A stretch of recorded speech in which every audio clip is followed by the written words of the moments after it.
हमारा आज का टॉपिक है एटीट्यूड चेंज, अभिवृत्ति परिवर्तन।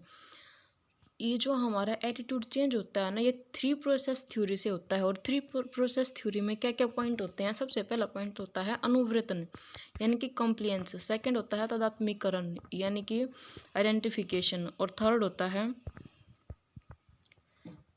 आंतरीकरण इंटरनलाइजेशन। ठीक है, अब हम इस टॉपिक को पढ़ते हैं। त्रिप्रक्रम सिद्धांत यानी कि 3 प्रोसेस थ्योरी क्या है कि इस सिद्धांत का प्रतिपादन कैल्मन 1961 ने किया है।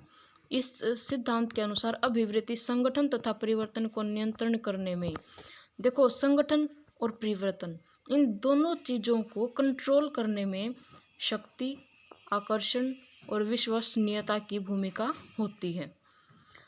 इन तीनों का संबंध अगर लिखित 3 मनोवैज्ञानिक प्रक्रमों से होता है। सबसे पहला है अनुवर्तन यानी कि कंप्लियंस। ये क्या होता है कि जब व्यक्ति अन्य व्यक्ति या समूह से आने वाले प्रभाव को इसलिए स्वीकार कर लेता है कि उसे यह आशा होती है कि ऐसा करने से वो अन्य से अनुकूल प्रतिक्रिया प्राप्त करेगा, तो इस प्रक्रम को अनुवर्तन कहा जाता है। देखो, जैसे मैं हूँ और आप सब हो, तो ये ज़रूरी नहीं है कि हम सब का पॉइंट ऑफ व्यू एक ही हो। एक चीज़ को लेकर सबका नज़रिया देखने का अलग होता है। लेकिन अगर मैं आप सब की बात से सहमत हूँ, अगर मैं ऐसा करती हूँ कि हाँ मैं एग्री करती हूँ आप सब की बात से, लेकिन जो रियलिटी है वो ये है कि हम सब की थिंकिंग एक जैसी नहीं होती। तो हमारी थिंकिंग है उसमें डिफरेंस होता है। और ये क्या होता है? कंप्लियंस यानी कि मैं जैसा बिहेव करूँगी, मेरे को आगे से मतलब जैसा मैं रिस्पॉन्स दूंगी सबको, आप सबको, तो आप भी मेरे को वैसा ही रिस्पॉन्स दोगे। यानी कि ये मैं अपना फ़ायदा देख के ऐसे करती हूँ ना, तो क्या है ये? कंप्लियंस, अनुवर्तन। यहाँ व्यक्ति के निजी मत और जनमत में अंतर होता है। उसका मत केवल बाह्य रूप से अन्य व्यक्ति या समूह के मत में समरूप होता है। देखो, जैसे कि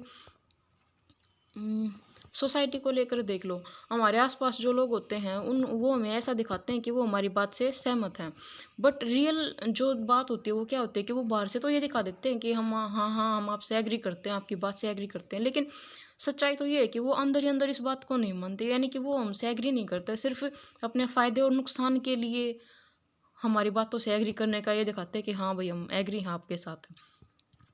सेकेंड पॉइंट है तादात्म्यकरण यानी कि आइडेंटिफिकेशन। व्यक्ति तादात्म्यकरण के माध्यम से अपने आप को दूसरे व्यक्ति जैसा बनाने की कोशिश करता है। यानी कि जो इंसान जो रियल होता ही नहीं और किसी और की कॉपी करके खुद उसके जैसा बनने की कोशिश करता है, तो क्या होता है? आइडेंटिफिकेशन। यह प्रक्रम तब घटित होता है जब व्यक्ति अन्य किसी व्यक्ति या समूह के ऐसे व्यवहारों को अपना लेता है जो उसके लिए संतोषदायक सिद्ध होते हैं। सेकंड पॉइंट क्या है? अन्य प्रारूप के तादात्म्यकरण में व्यक्ति अन्य व्यक्ति जैसा बनना तो नहीं चाहता, लेकिन वह उसके साथ इस प्रकार का संबंध स्थापित करना चाहता है ताकि उसके व्यवहारों के अनुरूप व्यवहार कर सके। यानी कि हम अंदर से तो ऐसा बनना नहीं चाहते, लेकिन कई बार होता है ना कि हम किसी की पर्सनैलिटी से इतना इम्प्रेस होते हैं कि उसके जैसा दिखने की कोशिश करते हैं। हालांकि हम उस इंसान को चाहे बिल्कुल पसंद ना करते हो कि मेरे को ये पर्सनैलिटी अच्छी नहीं लगती, पर सोसाइटी में वो चीज़ अप्रूव होती है तो हम उसके जैसा बनने की कोशिश करते हैं। थर्ड पॉइंट है तादात्म्यकरण के तीसरे प्रारूप में व्यक्ति ऐसे समूह से संबंध स्थापित करता है जो उसके मूल्य तथा आशाओं के अनुरूप होते हैं। ऐसा कोई ग्रुप जिससे मतलब हम एग्री करने की, आइडेंटिफिकेशन करने की कोशिश करते हैं कैसा कि जिससे उसके मूल्य और आशाओं के अनुरूप होता है। यानी कि जैसे कि मैं किसी के साथ एग्री करती हूँ, किसी एक ग्रुप के साथ, तो कब एग्री करूँ कि मेरे जो वैल्यूज़ हैं या फिर मेरे जो एक्सपेक्टेशंस हैं वो उनके जैसे हों या फिर उनसे मिलती जुलती हों। अब देखो, अनुवर्तन और तादात्म्यकरण में समानता क्या है? दोनों अभिवृत्ति के आधार पर प्रकाश डालने वाले एजेंट है। ये जो अनुवर्तन और तादात्म्यकरण ये दोनों हैं, ये क्या है कि जो एटीट्यूड है उसका जो बेस होता है ना, उसको हाईलाइट करते हैं। डिफरेंस क्या है इन दोनों में? अनुवर्तन में बाह्य दबाव होता है, जबकि तादात्म्यकरण में ऐसा नहीं होता है। तादात्म्यकरण में ये होता है कि हमारा मन करेगा तो हम करेंगे, नहीं मन करता तो नहीं करेंगे। लेकिन अनुवर्तन में ये सिर्फ बाह्य दबाव यानी कि सोसाइटी के जब प्रेशर में आके करते हैं वो होता है अनुवर्तन। सेकंड पॉइंट, अनुवर्तन में व्यक्ति की अभिवृत्ति अंदर से कुछ और बाहर से कुछ और होती है। जबकि तादात्म्यकरण में अंदर और बाहर दोनों अभिवृत्ति समान होती हैं। थर्ड पॉइंट इज अनुवर्तन में व्यक्ति अन्य व्यक्ति या फिर समूह को अपनाता नहीं है और इसे अपने से भिन्न समझता है, यानी कि हम अपने खुद से अलग समझता है, जबकि व्यक्ति तादात्म्यकरण में अन्य व्यक्ति या समूह को अपना लेता है और इस प्रकार उसे अपने से भिन्न नहीं समझता। फोर्थ पॉइंट है अनुवर्तन के विपरीत तादात्म्यकरण तब होता है जब व्यक्ति के लिए उसके व्यवहार और अभिवृत्ति स्वयं आंतरिक रूप से संतोषजनक होते हैं। थर्ड पॉइंट है आंतरिकरण यानी कि इंटरनलाइजेशन। इसमें क्या होता है कि व्यक्ति आंतरिकरण में प्रभाव को इसलिए स्वीकार करता है क्योंकि प्रेरित व्यवहार उसके अपने मूल तंत्र में समनुरूप होता है। According to Kalman 1961, internalization occurs when an individual accepts influence because the induced behavior is congruent with his value system। यानी कि मैं किसी के साथ एग्री करती हूँ, मतलब आइडेंटिफिकेशन करने की अगर कोशिश करती हूँ किस बेसिस पे कि जो मेरा वैल्यू सिस्टम है और सामने वाले का वैल्यू सिस्टम है वो दोनों अगर एक जैसे हैं या बिल्कुल एक जैसे तो नहीं होते किसी के भी, मतलब मेरे जैसे होते हैं, मतलब अप्रोक्सीमेशन में जब हम बात करते हैं तब आंतरिकरण के माध्यम से हुए अभिवृत्ति परिवर्तन स्थायी होते हैं, यानी कि ये परमानेंट चेंज होते हैं। इसमें हुआ अभिवृत्ति परिवर्तन व्यक्ति के लिए संतोषदायक होता है क्योंकि ऐसे परिवर्तन उसकी समस्याओं के समाधान में मदद करते हैं तथा ये व्यक्ति के मूल्यों का प्रतिनिधित्व भी करते हैं। कॉजेज यानी कि इसके कारण क्या क्या हैं।